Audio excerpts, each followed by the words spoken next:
Hello, everybody. Okay, so we're going to talk today about how to structure your argument. So you already should have the prompt and hopefully some kind of topic in mind.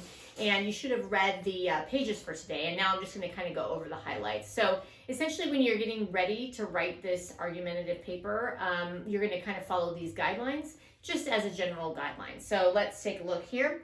All right, so first of all, we're going to look at one example here. This was from the book, but here is an argumentative thesis. Bicycle parking spaces should be expanded because the number of bikes on campus far exceeds the available spots. So there is an argument there. The should indicates that. So this is what the person wants.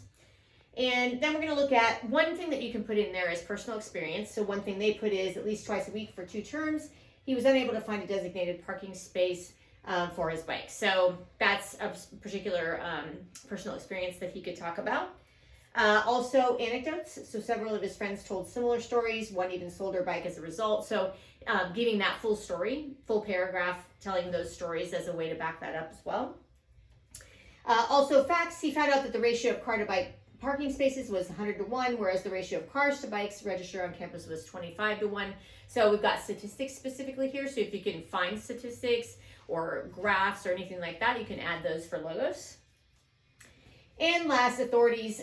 This is where you're going to put in your sources, so you can quote from sources. The campus police chief told the college newspaper that she believed a problem existed for students who tried to park bicycles legally. So those are just some examples. You should have more from the chart you did for homework, but this is a way to kind of get all of these in to back up the thesis. So each of these would probably be their own paragraph talking about these specific types of things. All right.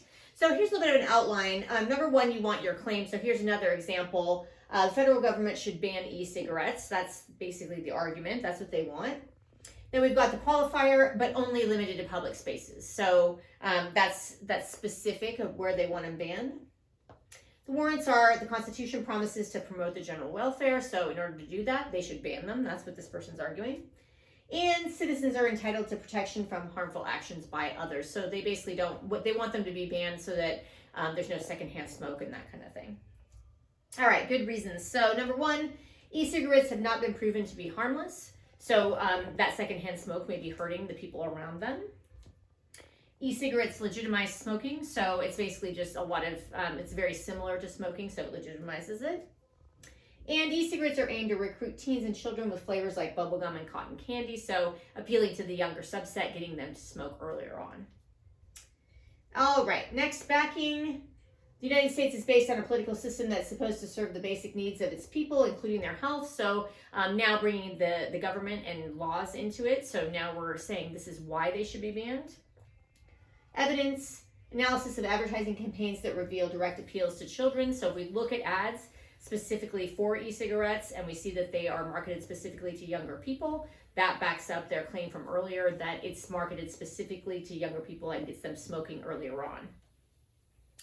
Lawsuits recently won against e-cigarette companies, citing the link between e-cigarettes and a return to regular smoking. So now they have this link, and there have been studies done.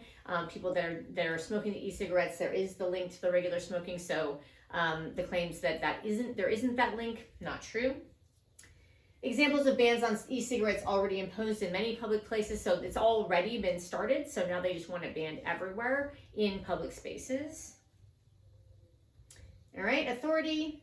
Cite the FDA and medical groups on effective e-cigarette smoking. So now we're looking for specific government agencies or authority figures, all that kind of stuff to back up what we're saying. Conditions of rebuttal. This is what the other side might say. This is your counter argument. Not required to do this, but if you want to, it's optional. So here, e-cigarette smokers have rights too. So they're basically, that's what the other side would say. Hey, we have our rights. Smoking laws should be left to the states. So now they're saying, okay, so this should be backed up in specific states. It shouldn't be just an overall United States ban. Responses to the rebuttal. The ban applies to public spaces, so smokers can smoke at home, they can smoke in private. So they're saying, okay, it's fine if you smoke in your own space, but we want the public places banned. And that's it. So that's one way. You can use this. It is up on Canvas. So kind of use this. You can go through each of these different sections and make sure that you've got each portion.